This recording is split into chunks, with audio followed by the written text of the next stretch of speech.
Olá, sejam bem-vindos a mais um programa da revista Green Build, ao vivo aqui pelos estúdios da UTV São Paulo. Eu sou Alan Banas, ao meu lado direito, André Padovan. Boa tarde, André, tudo bom? Boa tarde, Alan, tudo bem? Boa tarde, pessoal de casa. É um prazer estar aqui novamente.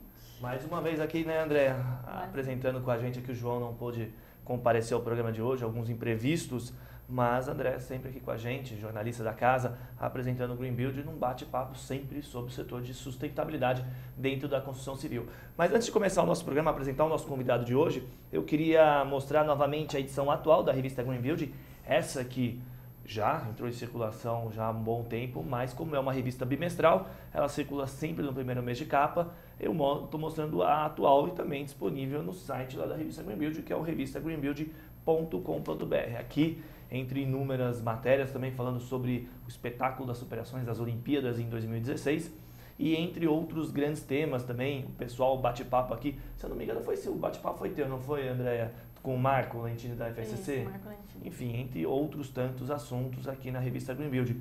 E um dos recados que eu quero dar é que na edição de novembro e dezembro, com circulação agora para o comecinho de novembro, hoje dia 28, chegando já ao fim do mês de outubro, praticamente o ano correndo muito rapidamente, nós vamos para a última edição. As meninas da redação já iniciaram os trabalhos, que será a edição especial Marcas de Destaque 2013. O que é essa edição especial? Uma edição onde nós fizemos uma pesquisa com os nossos leitores para levantar quais as marcas mais lembradas desse setor em 33 categorias. Na verdade, foram mais de 33 categorias, a gente acabou não validando algumas categorias, mas no fim, auditada, foram 33 categorias entre cimentos, fala algumas categorias aí se vocês lembram. Telhado verde, telha... concreto... Pronto, já falou umas duas aí. Diversas. Estão todas na cabeça de vocês, né? Que vocês estão trabalhando pra caramba ali. Mas eu queria convidar vocês que querem participar dessa edição. Nós estamos fechando essa semana já praticamente e os outros dias somente redação, tá? Então a edição breve para vocês, não só no nosso portal, mas também em circulação Brasil inteiro. E na edição até de janeiro e fevereiro, essa sim é uma edição também bacana. O que acontece? Esse setor é um setor muito novo. Até a gente falava com o nosso convidado aqui, que eu já vou apresentar para vocês, um setor aí que é praticamente novo, né? Por mais que a gente já tem gente trabalhando 5, 10 ou mais anos aí. Mas é um setor onde pouco se tem de números, né? E a própria Green Build está fazendo uma pesquisa bem inovadora, uma pesquisa nova no setor, onde a gente está levantando números de todas as certificações, do perfil do público, das empresas, enfim. É uma edição, um anuário, que será anuário 2014, será de janeiro e fevereiro, e nós traremos números novos aí do setor, vale a pena também conferir. Então eram esses dois recados rapidinho. Eu quero dar boa tarde aqui para o nosso convidado de hoje, o Hélio Neto. Ele é um dos diretores da Terra Urbanismo, está aqui conosco. O Hélio que já veio há muito tempo na UTV, quando era, né? Lá na Tomás Carvalhal, né, Hélio? Exatamente, acho que já faz 1 ano e meio, um pouco mais. Até que não é tanto tempo. Não é tanto. Então já conhece aqui como funciona a UTV, seja bem-vindo mais uma vez. Obrigado pelo convite. Só que aqui agora no programa da Green Build e falando aí de diversos assuntos, mas para que as pessoas possam conhecer um pouquinho do seu trabalho, Hélio, me conta, como começou nesse setor? Você é arquiteto, urbanista? Sou arquiteto, urbanista de formação, sou diretor da Terra Urbanismo. Nós trabalhamos especificamente na área de urbanização, né, projetos de urbanização. Então, desde loteamentos fechados, bairros planejados, alguns projetos de cidades novas, passando por projetos de condomínios, enfim.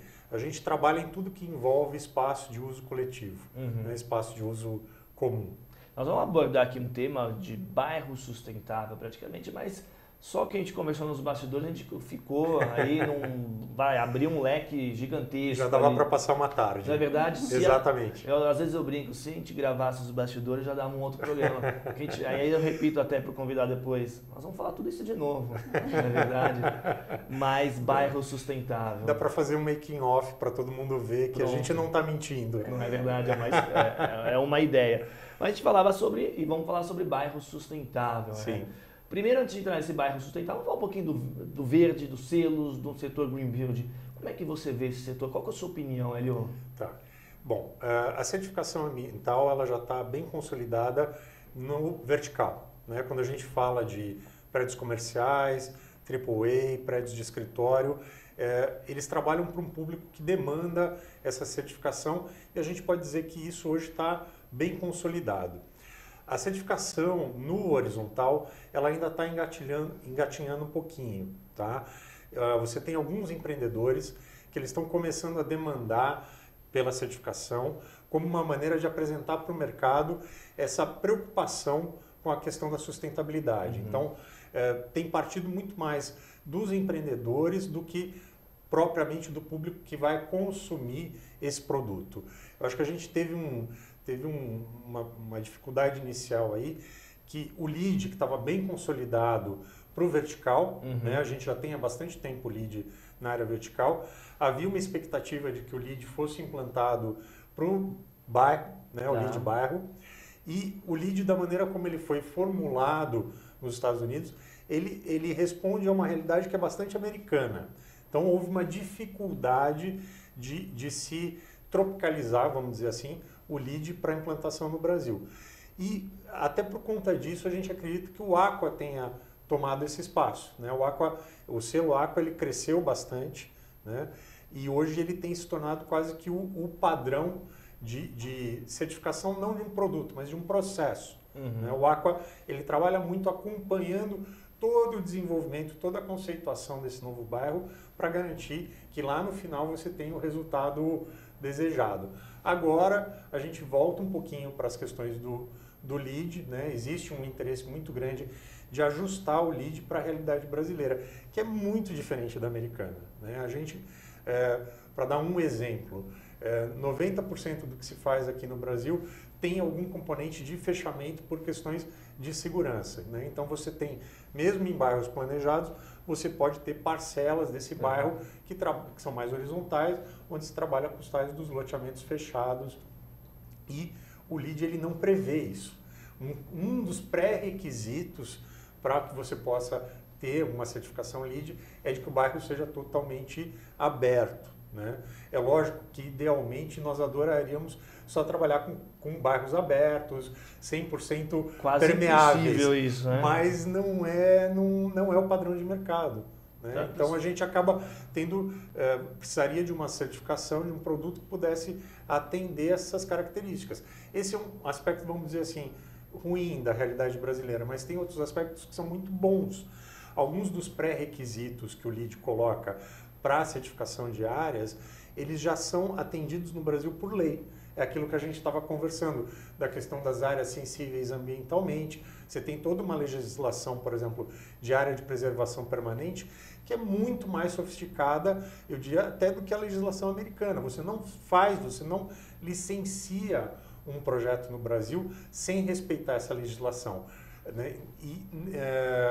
Isso precisaria ser incorporado de alguma forma. Então, os nossos diferenciais, aquilo que a gente teria que ter a mais, é um pouco diferente do diferencial do americano. A densidade aqui é muito maior, a gente trabalha já com bairros mais densos, a ideia seria incentivar ainda mais a densidade. Então, acho que tem uma conversa boa aí para ajustar isso para a realidade brasileira. A gente tem um histórico de urbanismo no Brasil que é muito interessante, que pouca gente até lembra disso, né? Mas nenhum país deve ter crescido tão rápido, se urbanizado tão rápido quanto o Brasil. Talvez agora a China. É isso que eu ia falar. A China, isso daí. A China está agora, né, se desenvolvendo muito rapidamente, mas até então o Brasil era a grande experiência que a gente tinha de urbanização de uma parcela gigantesca da população num curto período de tempo. Olha, Andréia. Hélio, esse conceito de bairro sustentável, bairro planejado que vem surgindo, ele é um conceito do novo urbanismo? Olha, existem bairros planejados que incorporam conceitos de novo urbanismo, mas não só. Da mesma maneira como o LEED não pode ser trazido para o Brasil e simplesmente traduzido, né, também os conceitos de novo urbanismo não podem ser simplesmente traduzidos. Né? Existe, como eu falei, todo um histórico do processo de urbanização brasileiro que é muito interessante, que é muito rico. Então, o que acontece é que muitas vezes se incorporam alguns aspectos do novo urbanismo quando a gente está falando de bairro planejado. Por quê? Porque o novo urbanismo, ele bate muito na tecla dos espaços de convivência, de você fazer um projeto de um bairro integrado, né, onde você está pensando não só os aspectos residenciais, mas você também está pensando onde essas pessoas vão fazer compra, como que os parques se integram, a questão das ciclovias, até dos espaços cívicos. Então, acho que o novo urbanismo ele resgatou uma série de preocupações, né, de componentes do urbanismo que estavam sendo esquecidos. Na verdade, se você for olhar, de novo não tem muita coisa, de novo só tem esse resgate de conceitos que, na verdade, sempre foram fundamentais na construção das cidades. Então, a questão da praça, do espaço de convivência... Nunca foi novidade, se perdeu isso. As cidades, elas surgiram por causa disso. Né? As pessoas têm essa necessidade de viver em grupos, é uma necessidade, eu diria, é uma necessidade econômica, por conta da produção, mas é uma necessidade afetiva, né? Mas perdeu-se a convivência, então? As cidades elas foram perdendo, né, nesse processo super rápido de urbanização que o Brasil viveu, se fez muita coisa boa, mas se fez muita coisa ruim. E uma das coisas que a gente foi perdendo nas cidades é um pouco desse aspecto da convivência. Não é à toa que as cidades que a gente mais gosta no Brasil, podemos citar o Rio de Janeiro, mas existem outras, são cidades onde a convivência é muito forte. Né? Então, às vezes as pessoas falam, o novo urbanismo, a questão de prédios baixos, a escala humana. Sim, é um componente importante, mas existem outros componentes que são mais importantes ainda. Talvez a questão da convivência seja o fundamental. Eu acho que as pessoas já estão resgatando a ocupação do espaço público, né? A gente já vê bastante. Sim, com certeza. Você começou com um movimento dentro desses condomínios, desses loteamentos fechados, que tem espaços importantes de convivência. Talvez uma das poucas coisas boas que tenham surgido desses fechamentos é justamente resgatar um pouco esse espírito de comunidade. Porque ao mesmo tempo que você se fecha num círculo, num muro, dentro de um muro, você está abrindo uma convivência só daquele grupo. É um ponto bom, porém ruim também ali. Você sabe que o fundamento básico do loteamento fechado acaba sendo a associação de moradores. Né? Mais do que o muro, a pedra fundamental do loteamento fechado do condomínio é a associação de moradores. E a associação de moradores nada mais é do que um instrumento para que as pessoas possam resolver os seus problemas de maneira conjunta. Então, um trabalho muito importante, por exemplo, que se faz nesses novos bairros, nesses novos loteamentos, é ensinar as pessoas a operarem a associação de moradores. Disso sai não só a resolução desses problemas comuns a todos, mas sai uma série de outras coisas.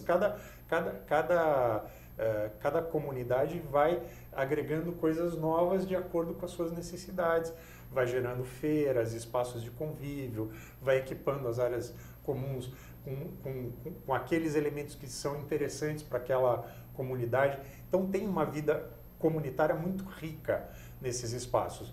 O grande desafio agora é como que a gente amplia isso, como que a gente sai para fora do muro, né, e leva essa riqueza toda e essa organização para um espaço que congrega não só aquele grupo restrito de pessoas, mas toda a comunidade que está no entorno também. E eu acho que para isso que o novo urbanismo ele foi de uma ajuda assim fundamental. A gente tem que entender que esses espaços, quanto mais pessoas usam esses espaços, mais ricos eles são e mais valorizados por todo mundo. Eu acho que o grande desafio, a gente comentava isso antes de começar o programa, a gente citou alguns exemplos de bairros sustentáveis ou planejados, enfim, como o Jardim das Perdizes, Sim. Parque da Cidade. Qual o grande desafio desses empreendimentos, dessas grandes construtoras que estão tentando trazer isso? A gente vê aí publicidade aos montes, esse resgate, ao mesmo tempo esse diálogo, né, de que até onde isso atrapalha ou não. Mas qual que é o grande desafio desses bairros sustentáveis? É integrar realmente comunidade?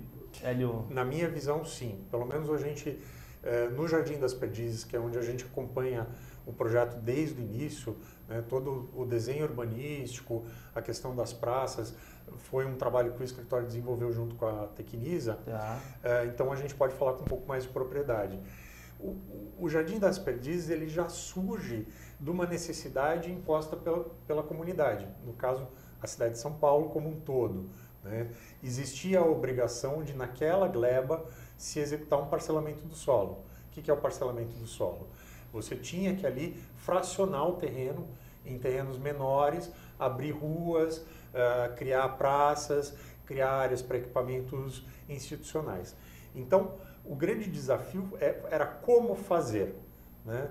Como criar um desenho que fosse interessante, tanto para aquela microcomunidade que ia se instalar ali, quanto para toda a comunidade do entorno. O desenho que costura, um desenho que conseguisse amarrar esses interesses, era fundamental para que o projeto conseguisse sair do papel. Então, no caso do Jardim das Perdizes, foi necessário primeiro o aval da EMURB, né? O primeiro órgão que avaliou foi a EMURB, que cuidava, na época, de toda a operação urbana ali da área e que cuida, vamos dizer, representa os interesses da cidade, né? De que aquele projeto sairia da melhor forma possível. E acho que essa foi a primeira, foi a primeira grande negociação. Né? Então, aquele projeto ele tem você vê em algumas sutilezas ali do desenho, que é um desenho que procura se conectar com o entorno, né? Você tem uma grande praça, que é uma praça central, que é um espaço, vamos dizer, que procura dar um aconchego para quem está utilizando, né? Ele é um espaço totalmente côncavo, você vai se sentir ali, quando os prédios estiverem todos construídos, num espaço protegido, num espaço diferente. A gente brinca que tem que ser um ponto de exclamação no meio da cidade, tem que ser alguma coisa diferente do entorno. Mas, ao mesmo tempo, você tem convites para que as pessoas que estão passando no entorno possam entrar e conhecer, né? Então, você cria uma zona de conforto interna, mas você também cria uma comunicação com o entorno, porque você tem 2 projetos de parques, um de cada lado, então aquela grande praça ela funciona também como uma conexão entre esses 2 parques externos. Totalmente aberta, pública, acessível. Era terreno particular total aqui? Era um terreno particular, era um terreno de 250 mil metros quadrados. Então o projeto está cedendo espaço para que exatamente, vire público aqui. Exatamente. Tá. Assim, existia essa obrigatoriedade de executar o parcelamento do solo, mas a maneira como aquilo ia ser feito era fundamental para alavancar todo o restante do bairro, vamos dizer assim. Então, talvez a primeira grande negociação tenha sido essa. E depois foram anos. Esse é um trabalho que começou em 2006 e que se estendeu agora até o começo do ano com o lançamento do bairro. E ali você vai ver que tudo está permeado dessa ideia, não só de um conceito de ser sustentável, mas de um conceito de formar um bairro. Foi formada uma associação de moradores que congrega todos os edifícios que estão no entorno ali da praça, não só os residenciais, como os comerciais, para garantir que aquele bairro mantenha a qualidade dele ao longo do tempo. A gente estava conversando um pouquinho antes de começar que você tem que pensar na sustentabilidade na hora que você projeta, você tem que pensar na hora que você implanta e você tem que pensar na hora que você opera. Nesse sentido, a associação de moradores é fundamental para garantir a operação disso, né? Por mais sofisticada que seja a infraestrutura que você vai implantar na hora de criar um bairro novo, se você não primeiro conscientiza as pessoas para a importância daquilo, né, e depois não ensina as pessoas a operar aquilo, com certeza aquela infraestrutura vai se perder ao longo do tempo ou vai ser mal operada. Você pega projetos, a gente está falando do Jardim das Perdizes, ali no coração de São Paulo, num bairro totalmente vertical, adensado, mas você pode utilizar o mesmo princípio para bairros mais horizontais, você pode para rendas diferentes, até às vezes para rendas mais baixas. Tem um projeto que nós não participamos diretamente, mas que é um projeto que eu gosto muito, que é o Vila Flora, em Sumaré. Não sei se vocês conhecem. Não. E assim, o segredo do Vila Flora é a associação de moradores, né? Ali é um bairro planejado por uma classe média, inicialmente média baixa. É um projeto tão bem concebido, tão bem elaborado, que ele acabou atraindo até um público com uma renda maior do que a renda esperada no início. Mas o que foi o grande diferencial do bairro ali foi justamente o trabalho de formação da associação de moradores que mantém a qualidade daquele bairro, que é um bairro aberto, ao longo do tempo. Tem que beneficiar o entorno. Tem que beneficiar o entorno. Eu acho que se você faz um projeto que está bem amarrado com o entorno, ele vai ser mais bem visto pelos órgãos públicos, pela sociedade em geral. Hoje a sociedade está bastante organizada, apesar da gente ainda sentir falta do público demandar um pouco mais dos aspectos de sustentabilidade na hora de comprar um produto, a sociedade entende muito bem o que vai ser prejudicial para ela. Então, se você tenta implantar um empreendimento que a comunidade do entorno sente que vai ser prejudicial, a resistência é muito forte e isso se reflete na hora de aprovar. Se você pensa de uma maneira mais integrada com o entorno, com certeza você vai ter mais facilidade de aprovar, desenvolver e até, acredito, comercializar esse empreendimento. E nesse sentido, isso tem sido muito trabalhado em todos os bairros planejados. Você tem vários bairros planejados sendo concebidos nesse momento, né? E todos eles têm esse enfoque muito forte de como trabalhar o entorno, né? Por exemplo, a gente trabalhou muitos anos com Alphaville Urbanismo, e Alphaville, uma coisa que pouca gente sabe é que antes de se implantar um empreendimento da Alphaville, chegava a Fundação Alphaville. E a Fundação Alphaville ia identificar todas as fragilidades do entorno e todas as potencialidades e como que esse entorno podia ser trabalhado de maneira a você gerar um impacto positivo com o empreendimento. E é um trabalho numa sociedade tão dispara como a nossa, né, onde você vai implantar muitas vezes empreendimentos de altíssima renda do lado de populações que estão muito desfavorecidas economicamente, é fundamental você conseguir de alguma forma colocar esses dois universos para conversarem. Hélio, como você já está falando de projetos, tá. Eu queria saber como se inicia esse processo de um bairro sustentável. Perfeito. Bom, a linha de trabalho que a gente adota no escritório parte do princípio de que você precisa ter uma boa concepção do projeto para que ele possa efetivamente ser um bairro sustentável. Então, como a gente conversava, 80% das questões de sustentabilidade você vai resolver na hora que você entende o terreno, em que você entende a altimetria do terreno, em que você entende a insolação, em que você entende as declividades, você entende os acessos, você entende todas as restrições ambientais.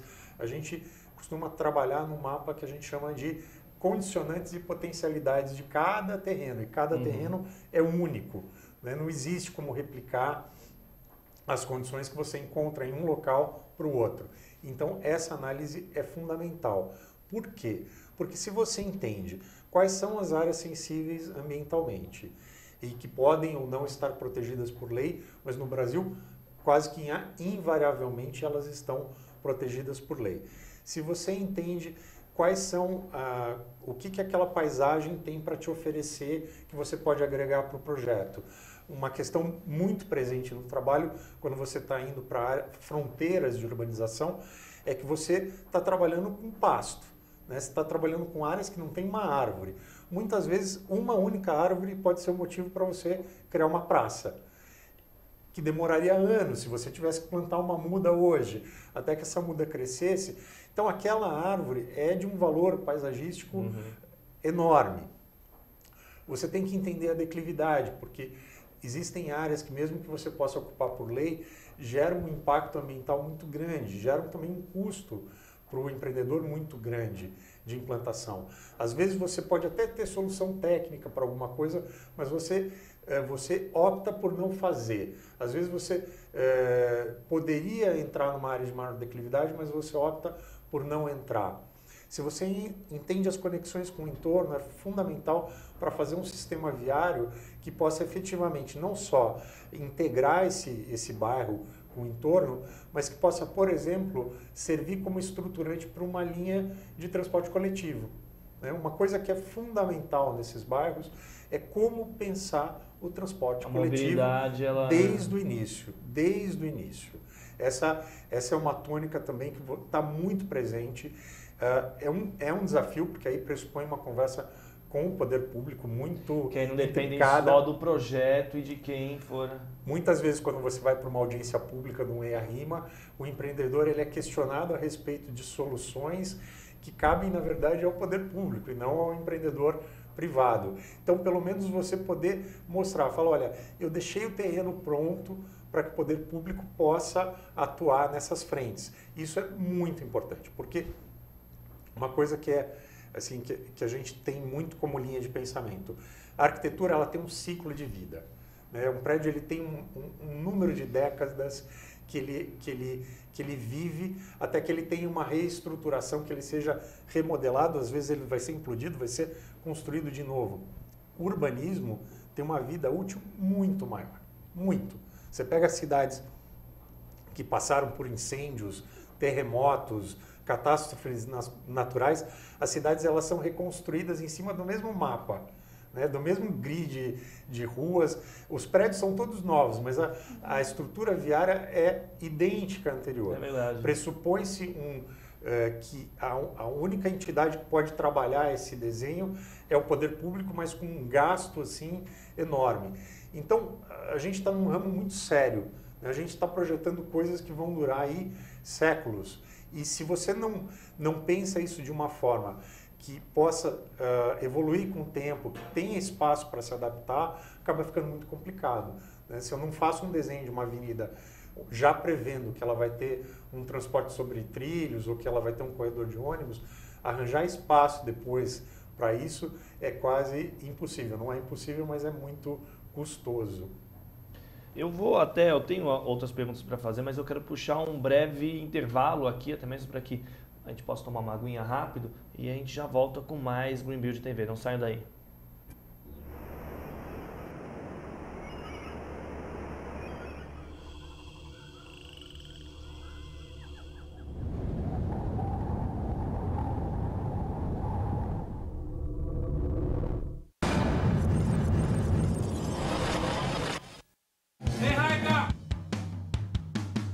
Estamos aqui em São Paulo, no Estúdio Quanta.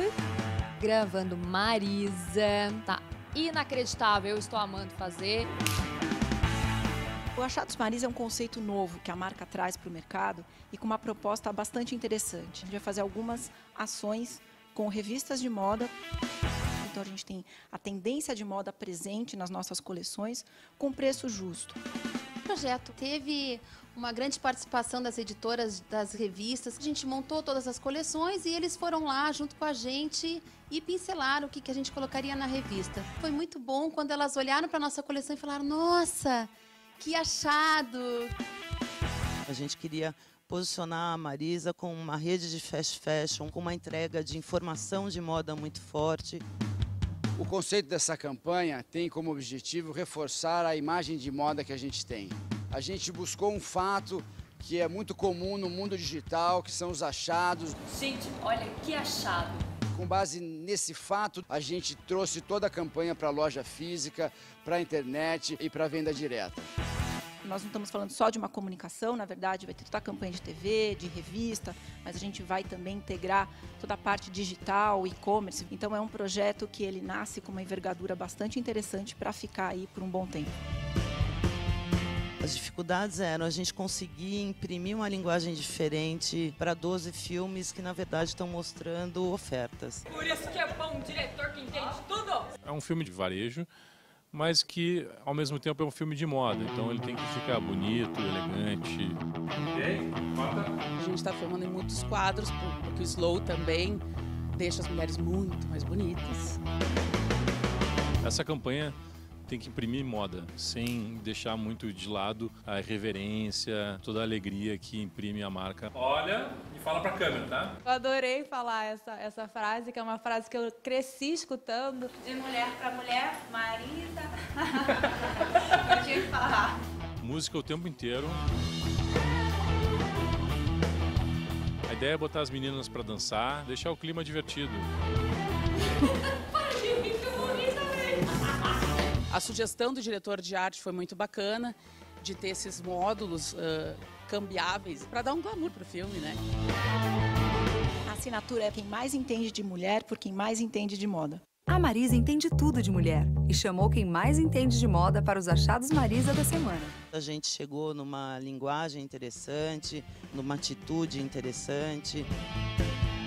E existe moda a preço acessível na coleção da Marisa. Gostei, amei, comprei, levei.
Retornando aqui aos estúdios da UTV São Paulo, meu lado direito, Andréia, o Hélio Neto, da Terra Urbanismo, e a gente batendo papo também no intervalo aqui, né, Hélio, falando de diversos assuntos.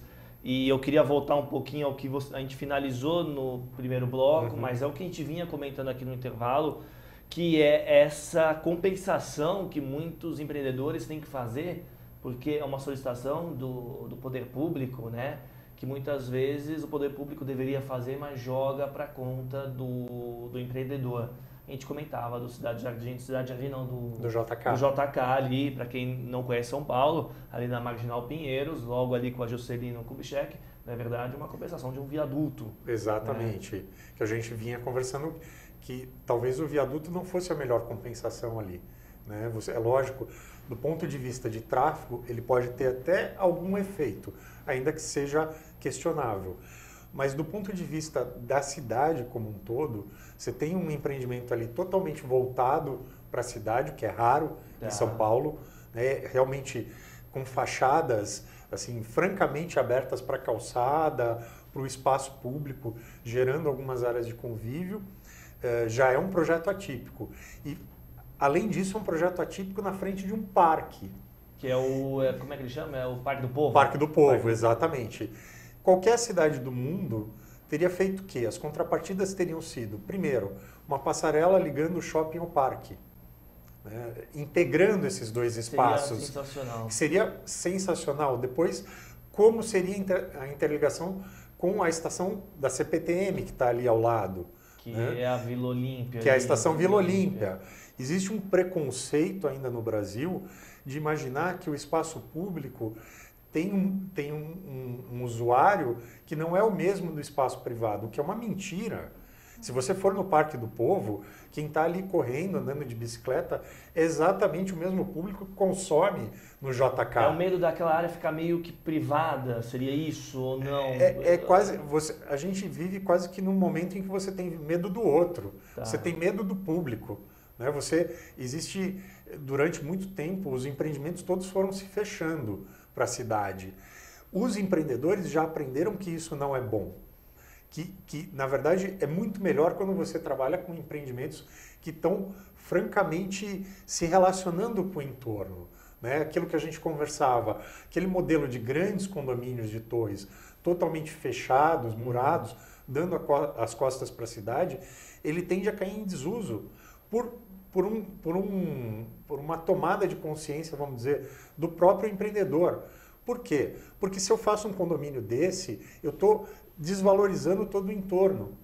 Quando, na verdade, o objetivo é que um empreendimento valorize o outro. Era aquilo que a gente conversava do bairro planejado. Os grandes bairros planejados, nos quais o incorporador ele inicia e ele vai ficar num ciclo de 30 a 40 anos dentro daquele projeto, eles têm uma lógica financeira, de estrutura financeira, completamente diferente de um loteamento tradicional, onde eu vou lotear, em 2 anos eu vou construir e vou cair fora. Né? se você tem uma lógica de curto prazo, o investimento que você vai fazer é muito menor.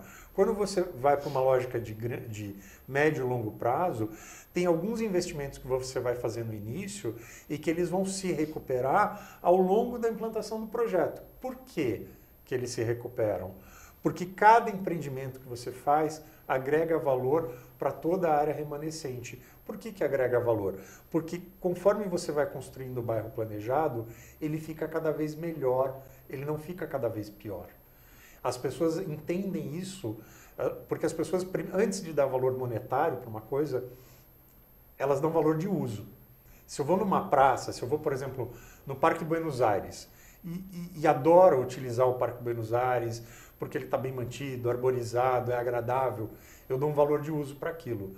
O valor monetário que os prédios têm em volta vem do valor de uso que cada um dá para aquele espaço da cidade. O bairro planejado ele trabalha justamente com isso. Como ele fica melhor com cada novo empreendimento, o valor de uso dele é cada vez maior. E o valor monetário também. Isso faz com que o empresário possa recuperar esses investimentos iniciais que são mais pesados. Quando você transporta isso para a lógica da cidade, na verdade, com a cidade não é diferente. Se você projeta uma cidade que fica cada vez melhor, o valor de uso dela é cada vez maior também. A gente estava falando do Jardim Botânico Novo de Singapura. Singapura entendeu isso perfeitamente. O entrosamento entre o público e o privado é total. Quando você você constrói a rede de transporte público da cidade totalmente casado com um plano diretor que prevê o adensamento em cima dessa rede de transporte. O movimento do privado ajuda o público e o movimento do público ajuda o privado. A mesma coisa poderia ter sido feita com o JK. Um valoriza o outro. Um valoriza o outro. Você tem público ali no parque que pode alimentar o shopping. Você pode ir ao shopping e decidir sair para caminhar no parque. São coisas básicas. Mas houve interesse do pessoal do JK, curiosidade ou não? Não sei, não. Tá. Talvez até tenha tido. A conversa com a prefeitura nem sempre ela é tão boa, é tão fluida. Tem muita gente capacitada na prefeitura, muita gente querendo fazer coisas boas.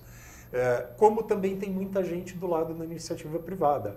Agora, esse entrosamento entre as partes é uma coisa que vai se construindo lentamente. Né? A gente não tem esse histórico. Eu queria entender mais como é que esse trabalho em conjunto com a prefeitura, é só assinar papel, autorização? Não é assim. Em qualquer grande cidade do mundo, né, você tem as cidades, elas têm órgãos de planejamento.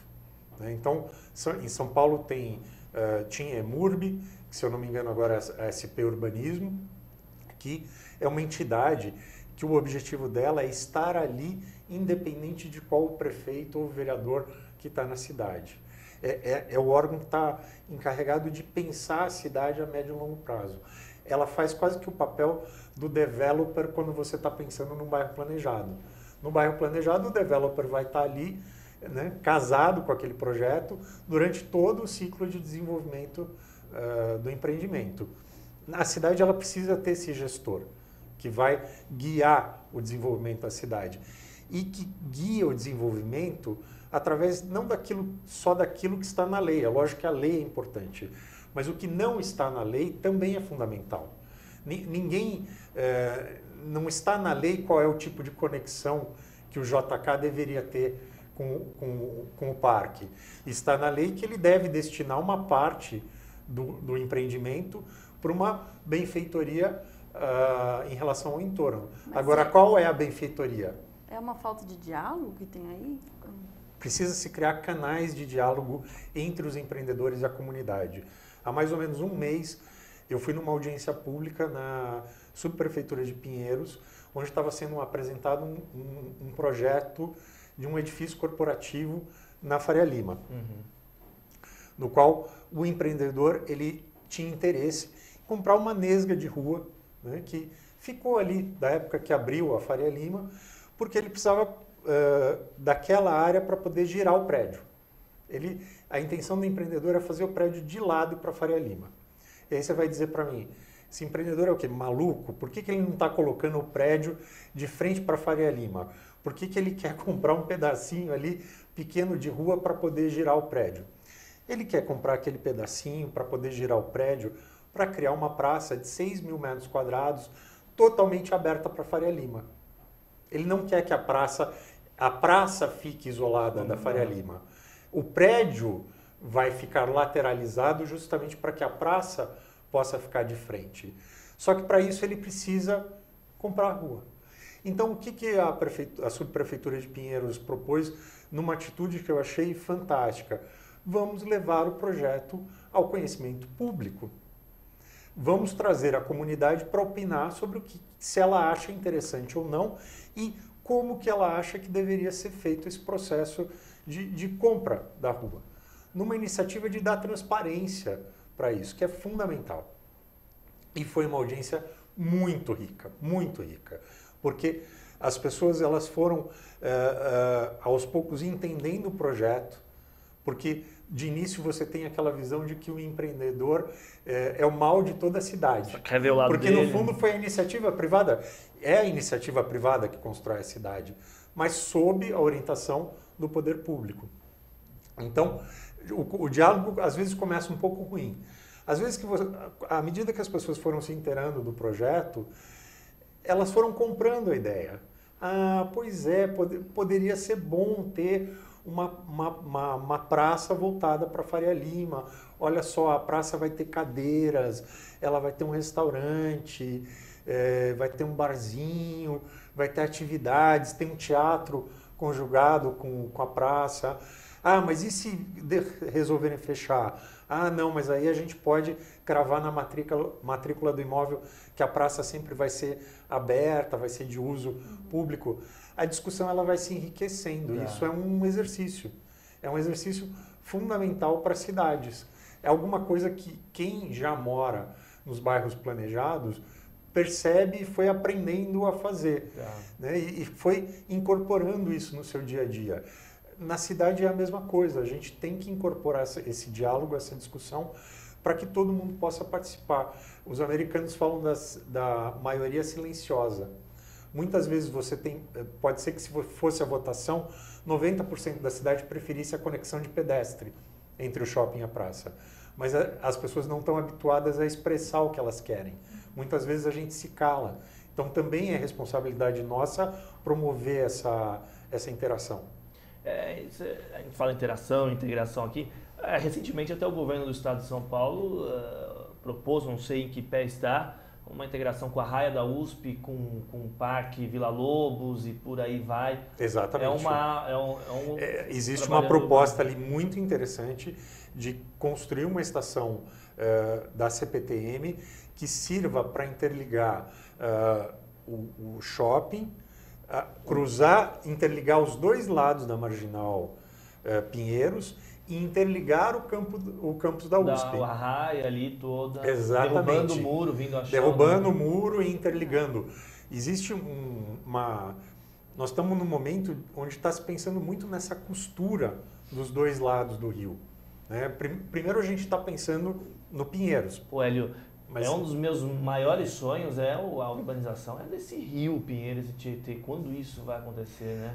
Nossa, olha, eu fui andar de bicicleta ali na ciclovia. Você fez ali? Eu fiz o percurso e estava lembrando da entrevista que a gente ia ter hoje. E é muito interessante porque a gente está pensando em sustentabilidade e a primeira coisa que vem à cabeça das pessoas é uma série de infraestruturas sofisticadas, de coleta de lixo a vácuo, né? Uma série de equipamentos top de linha. Mas a gente mora numa cidade que ainda não se acostumou a limpar a própria sujeira.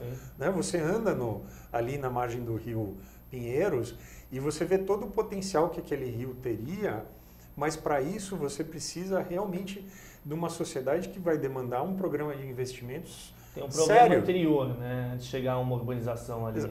E muitas vezes as pessoas não conseguem imaginar como é que seria aquilo lá limpo.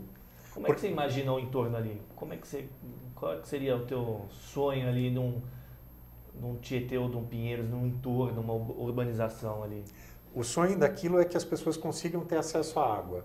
Que a gente consiga transpor as marginais e que efetivamente você consiga criar praças de água ali no entorno do Pinheiros. O Pinheiros, principalmente nessa época do ano em que a gente não tem tanta chuva, né, ele é um rio que ele fica baixo, né, ele não tem muita correnteza, ele tem... você conseguiria, com um tratamento paisagístico, com a criação de pequenos espaços de convivência, com essa costura por cima da marginal, enterrando a marginal em alguns pontos, criando pontes em outras, não só dar acesso ao rio, mas costurar os dois lados da cidade. Abrindo espaço para convívio até no entorno ali, ou não? Sim, você... na verdade, eu acho que a cidade que a gente está caminhando é uma cidade com menos espaço para o carro e mais espaço para as pessoas. Em algum momento, a gente esqueceu que a principal vocação da rua é dar espaço para as pessoas, não é dar espaço para os automóveis. Os automóveis são um meio de deslocamento que, em algum momento, foi extremamente importante para o desenvolvimento das cidades, mas quando você chega numa aglomeração do tamanho de São Paulo, é impossível imaginar que você vai resolver a questão do transporte usando automóvel individual. É aquilo que a gente estava conversando. Da outra vez que eu vim aqui, mais de 90% das pessoas diziam, né, na enquete do programa, que não havia solução para o transporte na cidade de São Paulo. Talvez não haja se você pensar só no carro, né? Mas quando você pensa no transporte como um todo, é lógico que tem solução. Ótimo. Andréa? A gente fala muito de São Paulo, Rio de Janeiro. Eu queria saber como estão as outras cidades do país. Às vezes até mais bem encaminhadas do que São Paulo. Você vê soluções assim em cidades onde você menos espera. Por exemplo, a gente trabalha muito em Rio Branco, no Acre, onde a gente fez a Cidade do Povo. O governo do Acre tem uma consciência ambiental tão forte, né? Eles têm um programa que eles brincam que é florestania, não é cidadania. Na verdade, é trabalhar a partir da floresta, com soluções fantásticas na área de reciclagem do lixo, a criação de parques lineares no entorno dos córregos. Eu acho que muitas vezes, porque a gente está em São Paulo e a gente se sente um pouquinho nesse eixo Rio-São Paulo no centro do Brasil, a gente acho que larga a mão de algumas responsabilidades que a gente deveria tomar. Tem outras cidades que estão, na verdade, caminhando rapidamente para não só não repetir os nossos erros, né, mas fazer muito melhor do que São Paulo e Rio. Então, tem diversas cidades. Quando você vai para o sul do país, existe uma diferença muito grande na formação das cidades. Toda a infraestrutura, a arborização, a questão do espaço público é tratada de outra forma. Por quê? Porque a população demanda. Você vai para Porto Alegre e as praças elas estão lotadas. As pessoas estão lá tomando chimarrão, andando de bicicleta, levando os filhos para caminhar. Tem algumas cidades que, nesse sentido, estão à frente porque elas nunca perderam esse convívio que a gente perdeu em São Paulo. Eu moro ali perto do Alto de Pinheiros e a quantidade de praças que tem ali, onde as pessoas estão fazendo movimentos. Eu vi no final de semana uma feirinha, um piquenique na praça. Venha conhecer a sua praça, né, a praça do seu bairro, como uma tentativa de, na verdade, cuidar melhor daquele espaço, fazer as pessoas conhecerem, ver que dá para utilizar os espaços, porque muitas vezes existe uma questão assim, um medo quase que do desconhecido. É verdade. Quem teve a experiência de conhecer outros países, você pega Europa, Estados Unidos, Canadá, são países em que esses tipos de parques, praças, vamos sair aqui, o horário de intervalo, do almoço, do trabalho, você vai lá, fica numa praça, lê um livro, descansa, toma um solzinho, da moda deles, do modo deles, mas acontece, é o convívio, é a integração, é isso que a gente discutiu aqui. Exatamente, e quando você está pensando, por exemplo, de novo, nas questões de sustentabilidade, quando você está projetando um bairro planejado, você está meio que projetando a vida que vai acontecer naquele lugar. A gente trabalhou com um consultor esses dias que falava, primeiro você projeta a vida e depois você desenha em função do que você quer, que é uma tônica muito bacana, né? E a sustentabilidade começa justamente aí. Quais são os hábitos que você vai fomentar naquela nova comunidade, naquele novo bairro? As calçadas, elas são largas o suficiente para que as pessoas se sintam confortáveis para caminhar. Existe ciclovia efetivamente interligando, né, o novo bairro, porque não adianta você fazer uma ciclovia para dar a volta numa praça. Isso é uma ciclovia recreativa, que tem o seu lugar, que é importante. Como que você conecta isso com o resto da cidade? Os espaços comerciais, eles são convidativos. Você tem gente morando em volta do espaço comercial para conseguir manter aquele comércio e ir a pé, né? Como que você minimiza dentro do bairro a utilização do automóvel? Todas essas questões dizem respeito ao dia a dia das pessoas, né? Vai ter um espaço naquele novo bairro para fazer uma feira ao ar livre, onde você vai vender produtos orgânicos ou produzidos localmente? Porque se você não prevê o espaço, não vai acontecer, né? Então, é super importante esse planejamento do cotidiano daquele novo bairro, daquela nova comunidade. Começa por aí. A gente teria aqui um tempão ainda, muito assunto para discutir, mas a gente chegou ao final do nosso programa. Infelizmente, acaba passando muito rápido e queria te convidar até para vir outros programas aqui, debater mais um pouco desse tema. Mas agradecer, Hélio, pela tua presença, agradecer aqui. Eu olhei rapidamente, mas eu quero dar uma olhada depois com um pouco da história da empresa da Terra Urbanismo. Tem diversos projetos aqui, não são poucos, né? Tem quantos anos a empresa? A empresa, nessa última formação, nós estamos há mais ou menos há uns 3 anos, mas a gente trabalha junto desde 2000. Tipo grupo de música, é banda? Olha, mudou, mas a gente trabalha junto desde 2006. Eu, o Álvaro e a Tatiana, a equipe está junta desde lá. E sempre com essa linha de projeto, essa linha de pensamento. Transmita meus parabéns para a equipe. Obrigado. Deixar os contatos, Hélio, por favor. Fique à vontade. Quem quiser escrever, pode escrever para helio@terraurbanismo.com.br. Muito obrigado. Obrigado a vocês. Obrigada, Alan. Foi um ótimo programa. É um assunto muito importante da gente discutir. Obrigada e até a próxima, pessoal. Pessoal, obrigado também. Até a próxima segunda-feira. Não esqueça a revista Greenbuild disponível para vocês no nosso portal revistagreenbuild.com.br. Eu espero e conto com vocês na próxima semana. Lembrando também que este programa e outros, né, os anteriores, também disponível na nossa página na internet. Um grande abraço, até a próxima semana. Tchau, tchau.